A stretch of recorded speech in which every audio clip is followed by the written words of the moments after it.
Magaling kang kupal ka. Ginagawa mo. Oh no! Hindi totoo yan.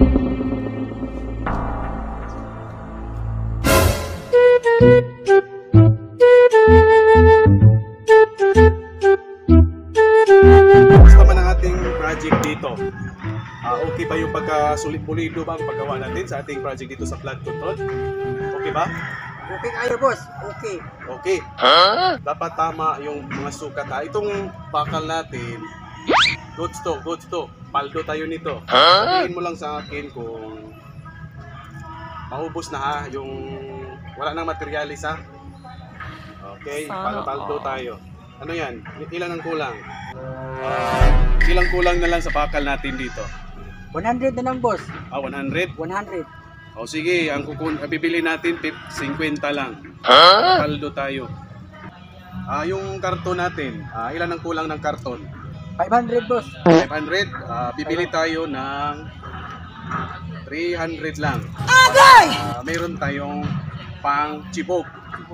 Paldo din tayo sa sobra. Sa atin na yun, ha? Wow! Trabaho lang na. Boss, hindi ba tayo delikado? 500 ang kailangan, ang bibilihin mo 300 lang? Hindi tayo delikado niyan. Walang makakaalam. Basta ang isulat natin dito, 500. Pero ang totoong bibilhin natin, 300. Huwag ka nang magsalita dyan. Manahimik ka na lang. Bibigyan naman kita ng porsyento nito. Kaya magtrabaho ka dito, ha?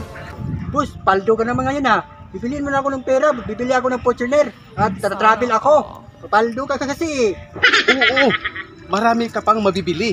Bibigyan kita, huwag ka mag-alala, basta magtrabaho ka lang dyan. Bibigyan kita ng maraming pera at saka makabili ka ng maraming sasakyan.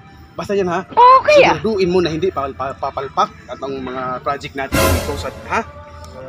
Basta siguraduhin mo na matibay ang paggawa mo nitong karton paglagay mo dito para pagdepensa sa flood control. Para marami tayong pera, marami tayong makukupit. Boss, hindi tayo delikado to? Bakit kahoy? Dapat ito bakal. Huwag kang mag-alala. Yan ang gagamitin natin para marami tayong pera magagamit. Ang dapat na bakal ang ibibili, kahoy ang bibilihin natin para marami tayong makukuhang pera. Magaling kang kupal siguraduhin mo yung ka. trabaho dito na hindi papalpak. Alis na ako ha. Ayusin mo pagbalik ko, bibigyan kita ng 50 million. Sana all. Pira na! Paldo na! Kwarta na! Paldo na!